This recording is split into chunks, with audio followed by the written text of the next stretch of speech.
You're listening to the Dad Whisperer podcast with Dr. Michelle Watson Canfield, the place where you, as a dad, will gain more tools for your fathering toolbox, and where moms and daughters are also invited to listen into the conversation.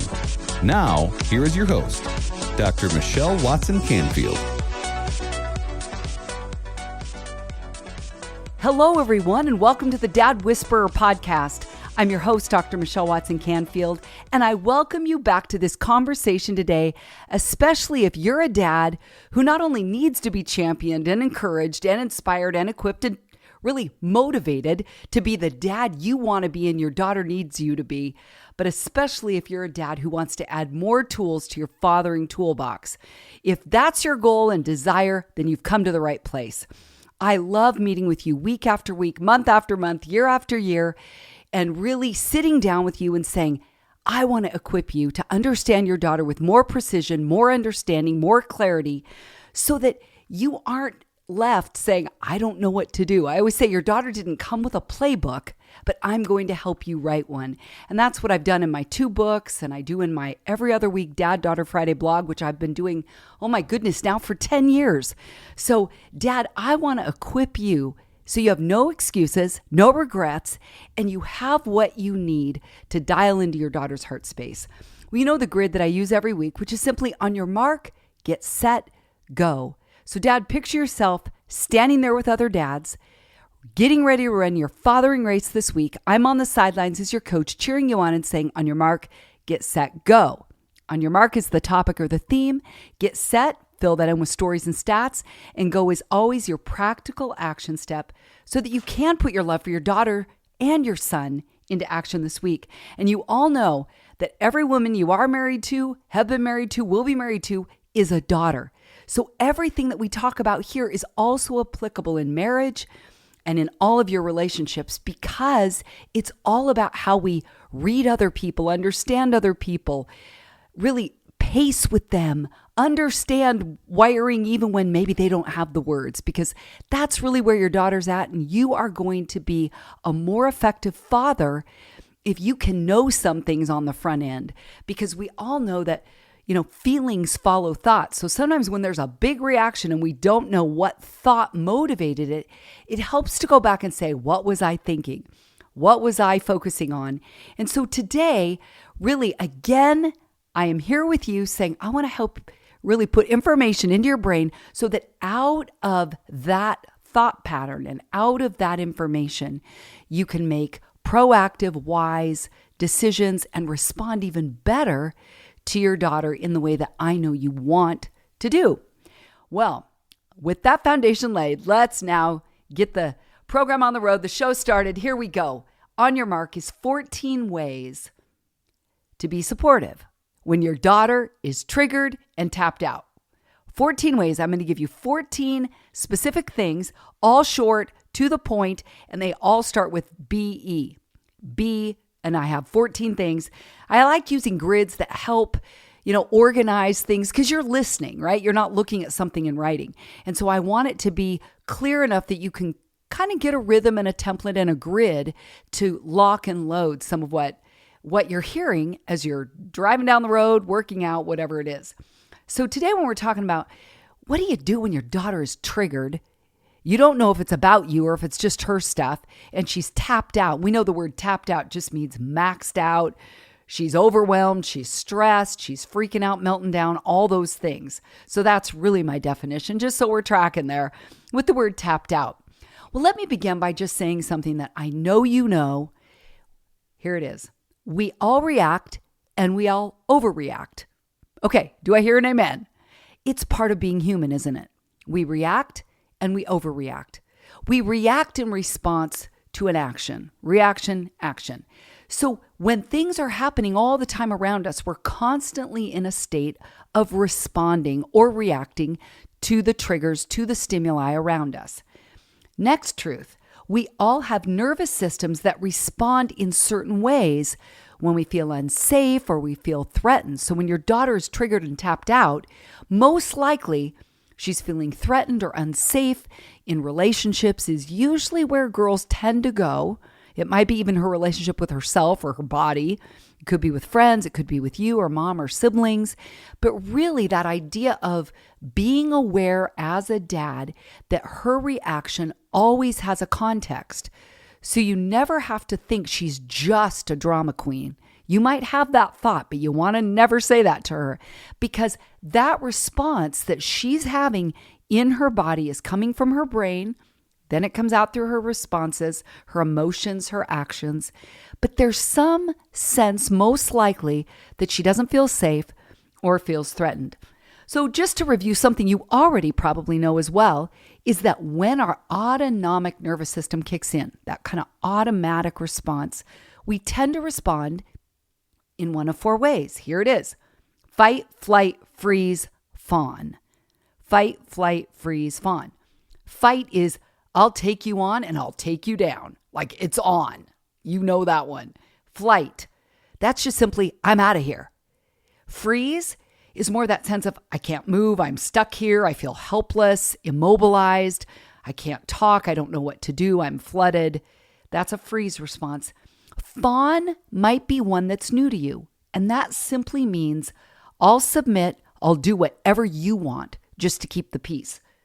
So it's kind of a submissive, surrendered, passive kind of meltdown stance. And sometimes it may be easy for you as a dad to say, I just want a daughter who's submissive, who submits, who surrenders, who doesn't give me any flack. She just goes along with it.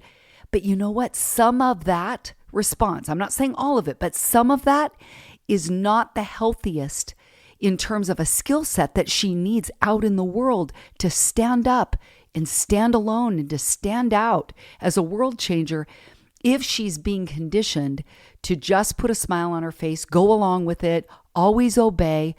Some of that pushback is building muscles inside of her.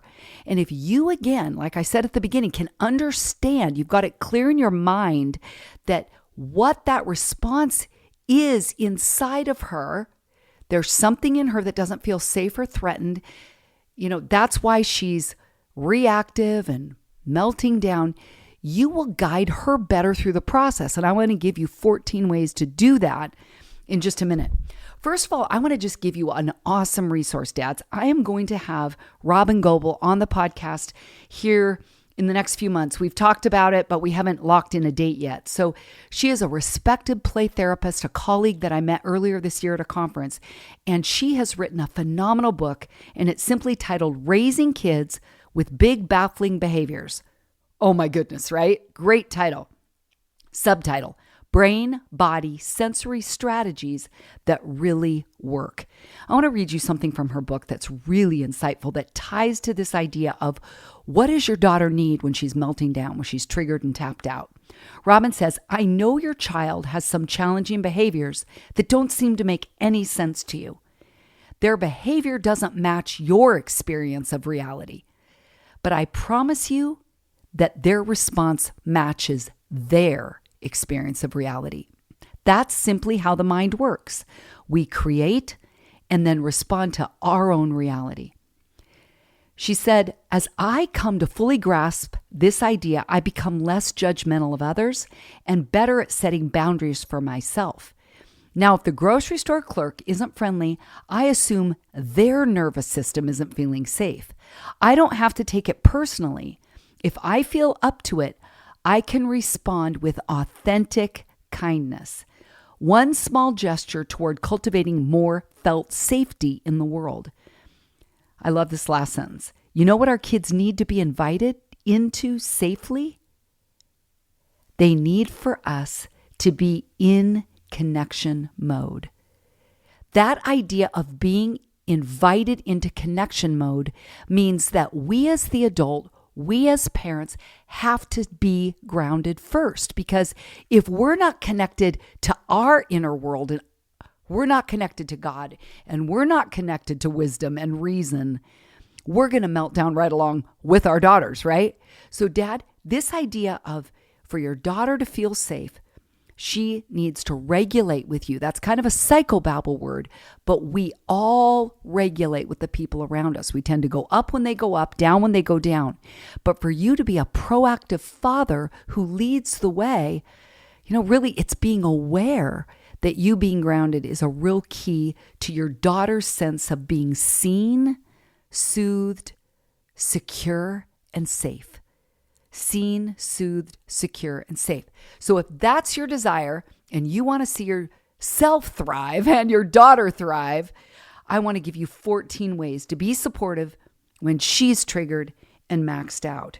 And let me just say one other thing that I've loved learning from Robin this year, and that's that she highlights the fact that so often as parents, it's easy to say, my goal is to help my child regulate, calm down, get, stabilized and de-stressed.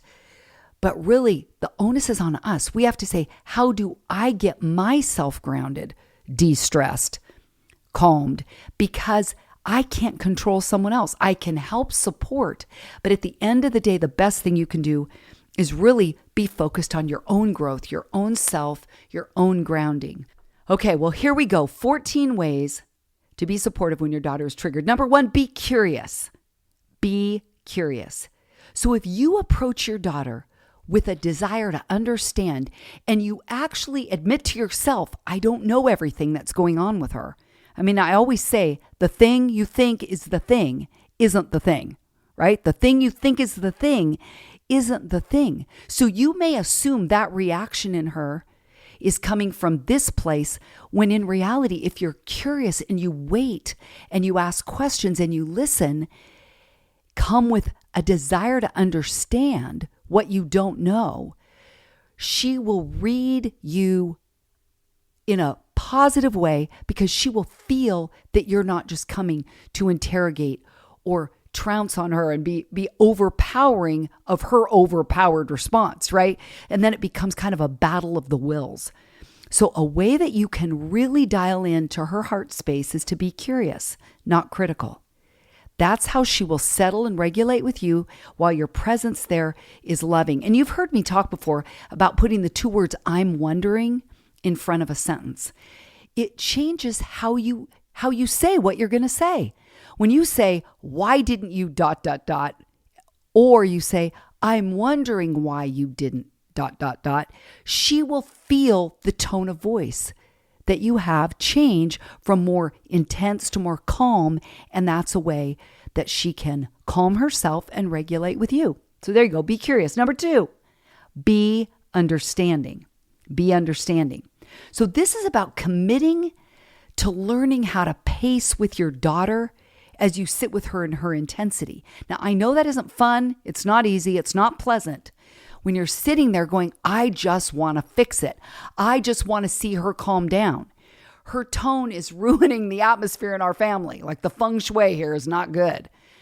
But when you remind yourself that if you have a goal to be understanding and you communicate that to her, you can say, honey, I know I don't understand, but I want to understand you. Can you help me understand you? Because she'll hear that you care. Again, an awesome co-regulation skill. You got that one?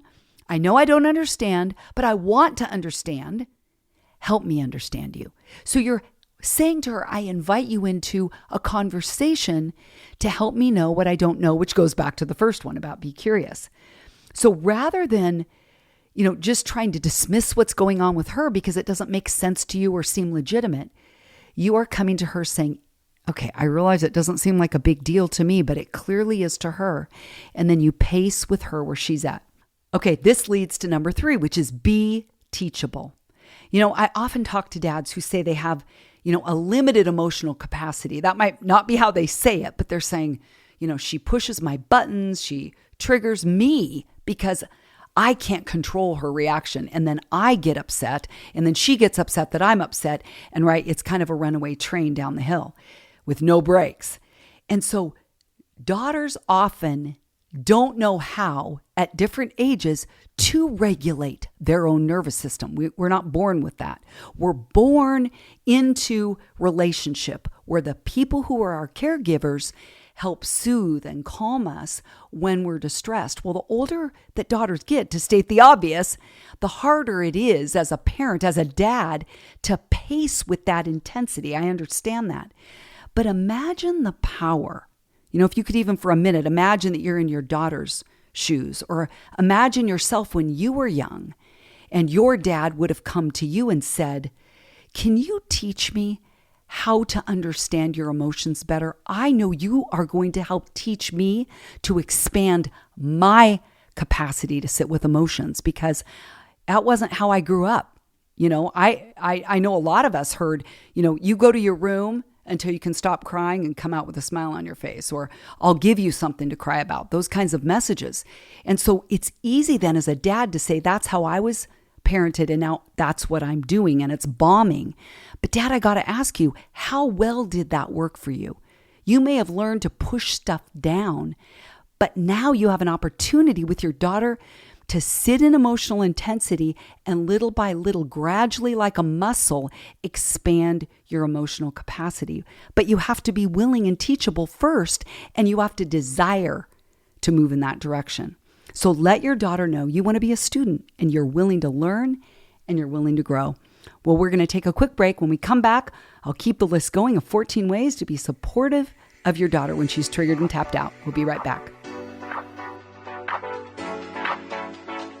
Are you a dad who has ever desired a deeper connection with your daughter, but haven't known how to go about it? Let's Talk Conversation Starters for Dads and Daughters is the very resource you need. Dr. Michelle wrote it with you dads in mind. This book will support you with scripted questions, equip you to decode your daughter, and inspire you with stories of other dads and daughters. Don't wait any longer to be the hero you want to be and that your daughter needs you to be. So, to let the talking begin, head on over to drmichellewatson.com/books and order your copy today. This book will become a favorite in your fathering toolbox and will give you the answers you've been looking for. That's drmichellewatson.com/books. Now, back to the Dad Whisperer podcast.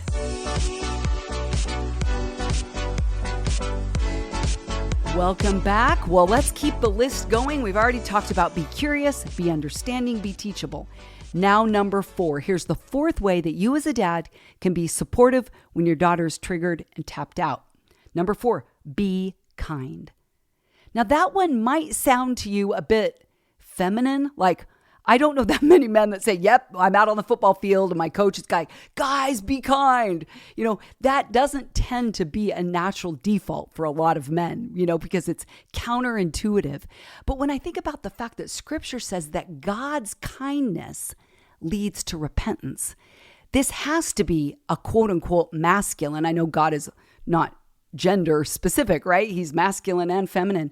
But really, at the end of the day, God is saying this as a general directive. And I'll even talk about the fruit of the Spirit here in a few minutes. But really, I want to go back to this idea of what does it mean to be kind? It means to try to avoid adding additional pain or criticism to your daughter's already distressed, body, brain, nervous system. And as you listen, be mindful that being kind means you care more about what's going on with her than really focusing on what's going on with you. Like, you may think, I just need to curb this and shut it down and stop it. But kindness means I'm giving you something maybe that you don't even deserve. I'm asking God to give me what I need to pace with you. But being kind is a powerful way to let your daughter know you're in it with her. Okay, number 5. Be patient.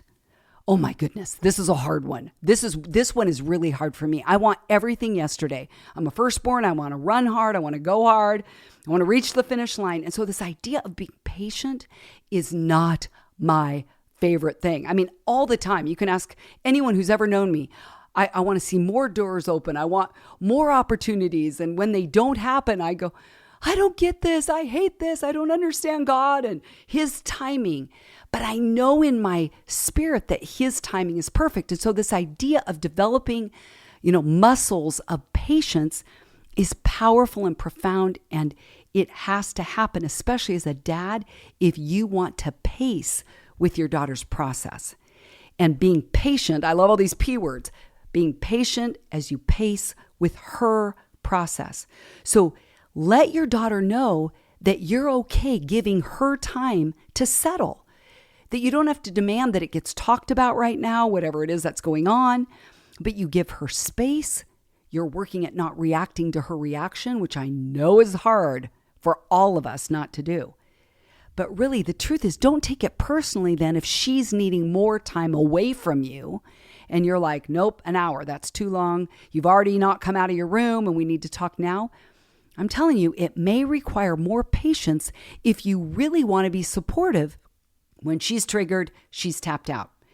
And then as you let her know in some creative way, it may be a text, it may be a note under her door, honey, I'm here when you're ready. I'm here, like my arms are ready to wrap around you or my ears are ready to listen. And you let her know you're there. You might have to find a way like that to kind of get a message across to her if she's quote unquote shut the door in your face and doesn't want to connect. Remind yourself that being patient is a key way to really support your daughter when she's triggered. Number 6, be aware. Now this, I probably could have put this one first because it's so profound. When you are aware and you notice what's happening in you, rather than focusing on what's happening with your daughter, everything goes better. Because I find that a lot of times parents are unhinged in response to their daughter or son's responses that are unhinged. And then the whole family system is unhinged. So this idea of being aware of what's happening in yourself is the best way to get your feet on the ground. So remember, if on a 0 to 10 scale, you react at an 8, 9, or 10, that's your own stuff. And I mean, even this week I talked with a dad that said, I wasn't mad. I wasn't mad. I don't know how she got that out of anything that I just said. I said, you know what? It's not about you as the speaker. It's about the listener. And if she experienced you mad, and that's her bar, you're comparing it to your childhood where your version of anger looked a different way than what she's experiencing from you now, right? And so if you want to be a dialed in dad, this idea of saying, I have to then bring my response, my intensity down in a way that she feels safe, seen, soothed, secure, all those things I talked about at the beginning, in order to allow her to regulate with you and get her needs met. It's all about you grounding yourself first. So that one is really, really key. I would put some stars by that. And Dad, you know that I love giving you a go step every week. Every time you listen, what's going to be your action step is the question I always ask you. So choose one of these as you're listening to them that you're going to make your goal this week. Make it a matter of prayer. Write it on a card. Put it around your office or in your closet at home, wherever it is, to remind yourself. Put it on your rearview mirror in your car. Whatever your choice is this week to make a matter of focus, choose one of these as I'm going through them. Okay, number 7, be affirming. Affirming means that you are giving a warm, positive presence to her. You're giving her that version of you, I should say. So when she's in this healing journey that may not look like she's trying to heal, but really that's what we're all working toward, is being healthier. We're working toward adulthood, becoming healthier whole people. And so when you are there in a warm, positive stance, that's your presence that you bring into the room. Even if she can't tell you that has value, it does. For any of us, doesn't it? When we're melting down and the last thing we feel worthy of is an affirmation, right? It's really hard sometimes to take it in, but it usually goes in. I'm telling you, she may in the moment act like it didn't have any impact, but it goes in. She will internalize the view that you have of her. So if you're saying to her, you're being a brat, you're being a selfish, when you maybe put some expletives in there, Dad, not good. You know that. But in that moment, if you are encouraging her by saying something positive like, don't give up. I love you. I'm glad I'm your dad. Anything encouraging to her in the moment, you don't even have to stay in the room. You can just give her a positive and leave. But she will ruminate on that. She'll hear it, even if she acts like she doesn't. So when you give her words of affirmation, especially when it's hard to see the good, that is a way to help your daughter feel your support when she's triggered. Okay, number 8, be the adult. Now, you've heard me talk about this, and I'm sure you've heard it somewhere else, that your daughter's prefrontal cortex, that front part of her brain, is not fully developed until what age? The age of 25. So if your daughter is 12 and you're expecting her to be the older example to her 5-year-old sibling, you're forgetting that she's not there yet to always get it right and to respond right and always be in the leadership position that sets the example. Because her brain, this part of her brain where we have good judgment and we think and make sound decisions and reason through things, that part of her brain isn't developed all the way. And so just be mindful of the fact that yours is. And so this is on you to lead by example, which really leads to my 9th one, be the example. I mean, we've all heard it said, more is caught than taught. So you know this, your daughter's watching you. And sometimes when you have an anger response or you have attitude, but you want her not to have an anger response or an attitude, it comes back to you, doesn't it? Where you will have to say, oh my goodness, I got to be honest with this, make amends, because it starts with you, Dad. What example are you setting for her? So that is a really powerful way. That might be your one thing that you want to work on, is really being more mindful of the example you're setting, because she's watching you all the time. Number 10, be caring. Now, I want to highlight something about that word. C-A-R-I-N-G, caring, is also, could sound like the word carrying, C-A-R-R-Y-I-N-G, right? So when you are caring about her, you are, in essence, carrying her so she's not alone. And the older your daughter gets, you can't pick her up like when she was little, right? And actually carry her when she's distressed and soothe her and rock her. But a way that you can do that as she matures is you carry her by caring for her, caring about what matters to her. And most of the time, men, you don't get it. You're like, I don't get why this is a big deal. Just get a new friend. Or, okay, we all win some and we all lose some. You lost the game. But Dad, step into her shoes. That's what caring looks like in action. That you are giving a gracious and loving response. And I mentioned earlier this idea of kindness being a fruit of the Spirit. I mean, remind yourself that when you display the fruit of the Spirit, you bring healing into the room, into her life. And remember, those fruits are love, joy, peace, patience, kindness, goodness, faithfulness, and self-control. So that's what being caring looks like. Okay, number 11, be clear.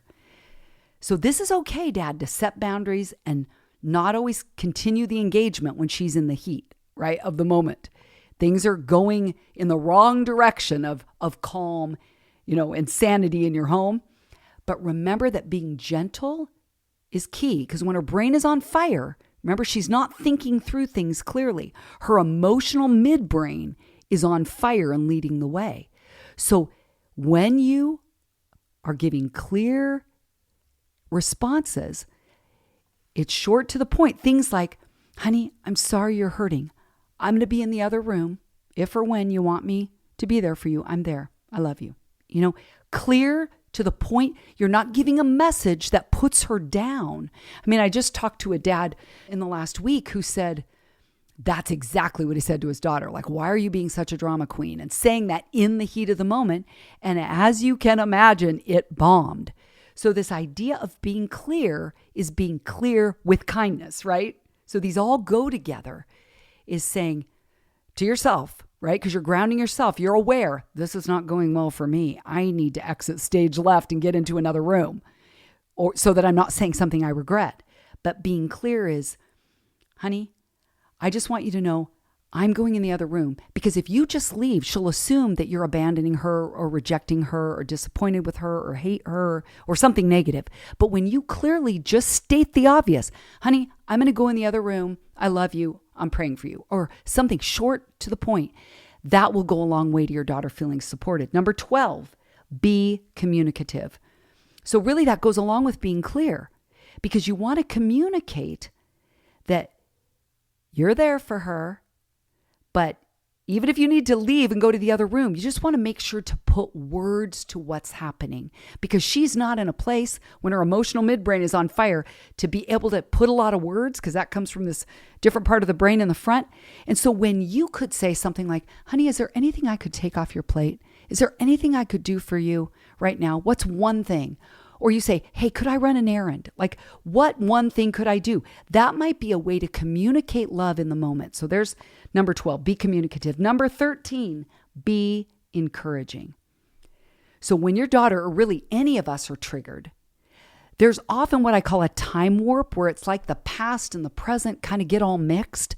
You know, she may be bringing up something from a month ago or a year ago, and you're like, how does that have anything to do with now? And you're thinking, the last thing I want to do is encourage more of this conversation or this insanity, because you're not clear right now, honey. You know, and so you, dad, have to be clear. That was one of the former ones, is that, and to be encouraging in that moment could look like saying, honey, I know you're resilient. I know this is hard, but you are resilient. That's who you are.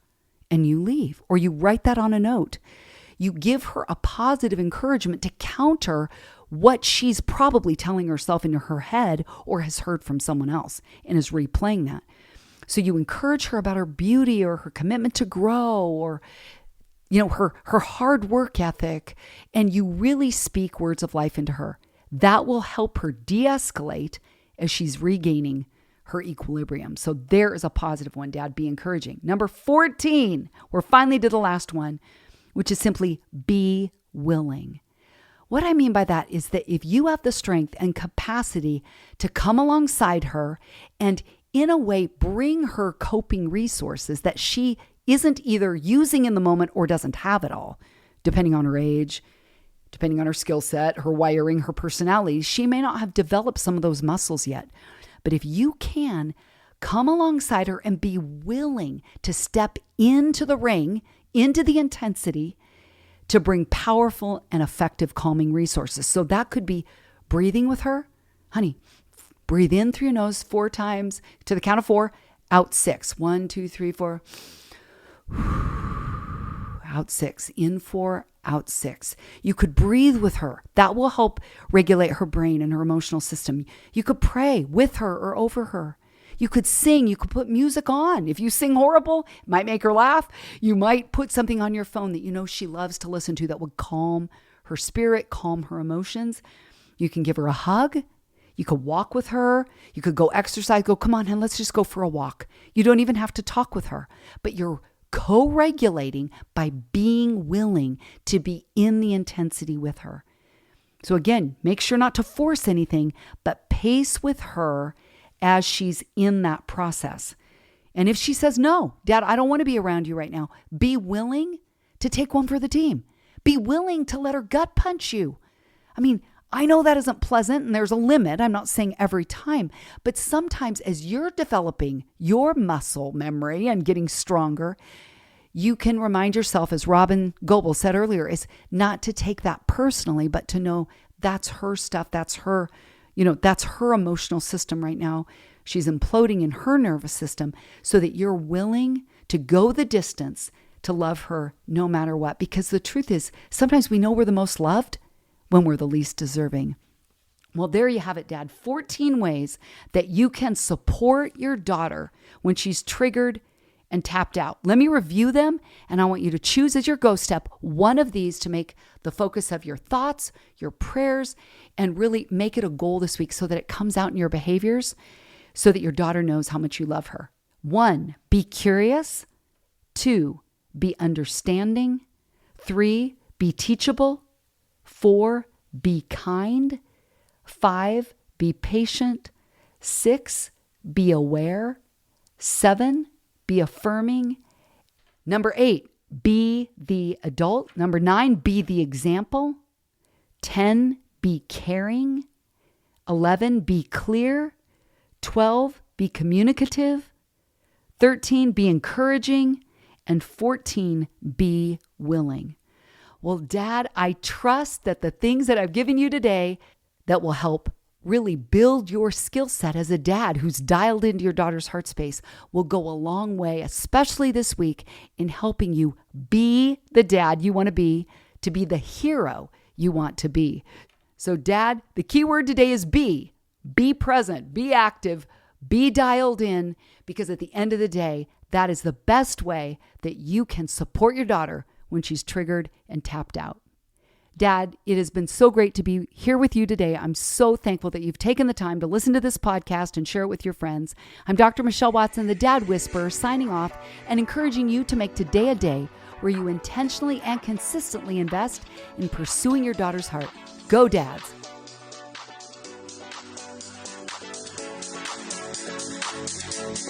Thanks for joining us for another edition of the Dad Whisperer podcast with Dr. Michelle Watson Canfield. If you're looking for more resources to support the father-daughter relationship, or if you want to connect personally with Dr. Michelle, you can find all the information you need at drmichellewatson.com. That's drmichellewatson.com. And remember, you can listen to the Dad Whisperer podcast anytime on Apple Podcasts, Spotify, Stitcher, and Google Podcasts. And while you're there, we'd love for you to subscribe and leave us a review. Thanks for joining us today, and we'll see you again on the next edition of the Dad Whisperer podcast with Dr. Michelle Watson Canfield.